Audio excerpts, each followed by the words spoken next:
بسم الله الرحمن الرحيم. معكم محمد شحاتة في سلسلة الحياة في أمريكا.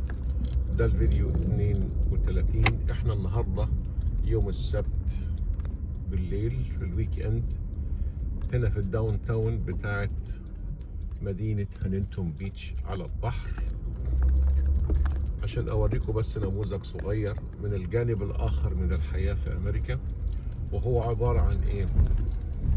الجزء دوت كله عبارة عن مطاعم وعن بارات وسهرات زي ما انتوا شايفين.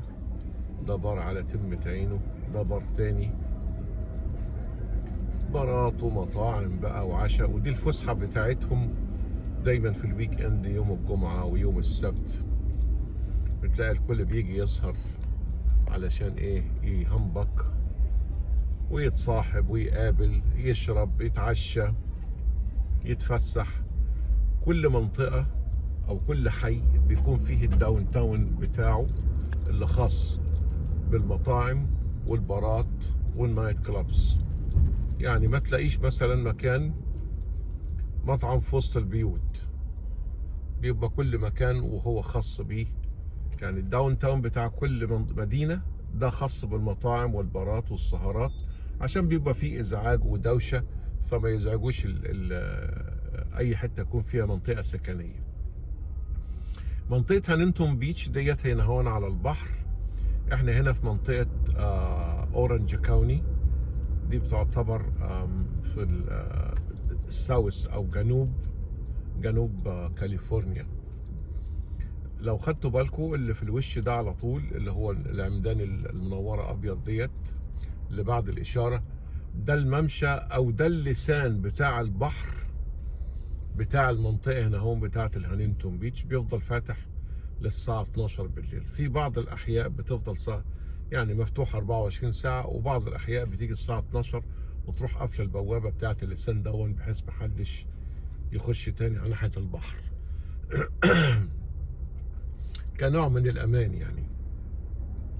ف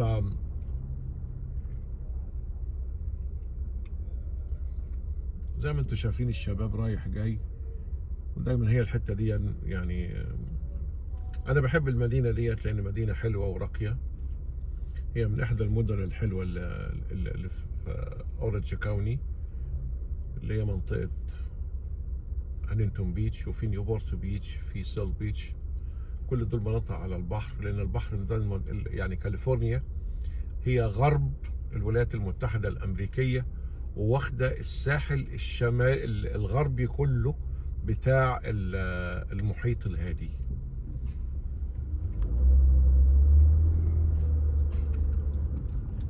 اهو زي ما قربنا اهوت، ده هنا اهوت الايه؟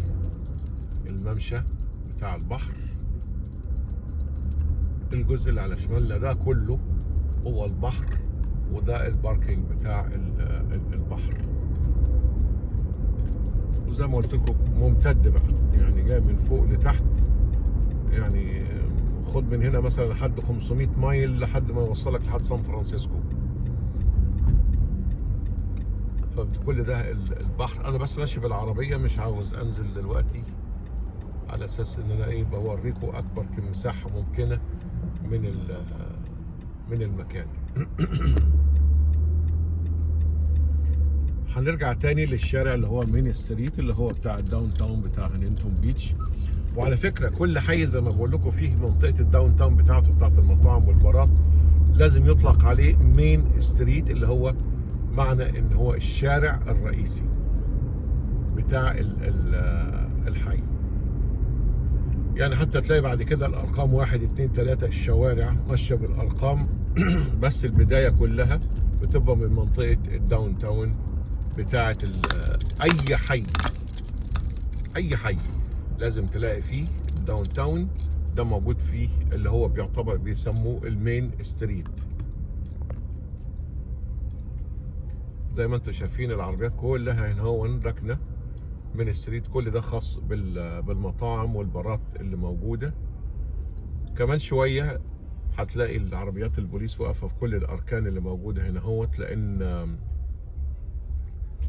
البارات والمطاعم لازم تكون جابت ضلافها بالكامل على الساعة 2 بالليل. ممنوع منعا باتا أي بار يفتح بعد الساعة 2 بالليل.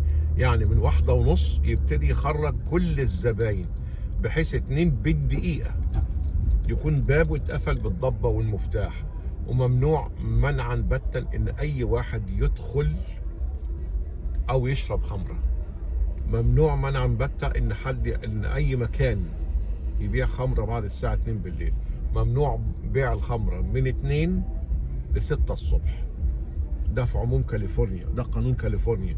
القانون بيختلف من ولاية لولاية، يعني ولايات تانية ما عندهاش الكلام ده، ممكن لاس فيجاس 24 ساعة، لكن هنا في كاليفورنيا ممنوع منعا باتا بعد الساعة 2 ان حد يبيع خمرة. 2:15 البوليس تلاقيه مشط الشوارع هنا. هو ممنوع منعا باتا اي واحد يتواجد في الشارع. طالما مالكش لازمة، خلصت فسحت شربت، لازم تروح. وجودك في الشارع ممنوع منعا باتا، ملوش اي لازمة. تلاقي البوليس الساعة 2 بالليل ماشي في الشوارع ديت، 5 6 7 عربيات رايحين جاي في الشارع. ممنوع ان اي حد يقف او يمشي في الشارع، لازم يروح، لان ده بيعتبر سكران وممنوع. وده كان فيديو سريع عن حياة الداون تاون في الهانينتون بيتش. اشوفكم فيديو جديد. محمد شحاتة، السلام عليكم.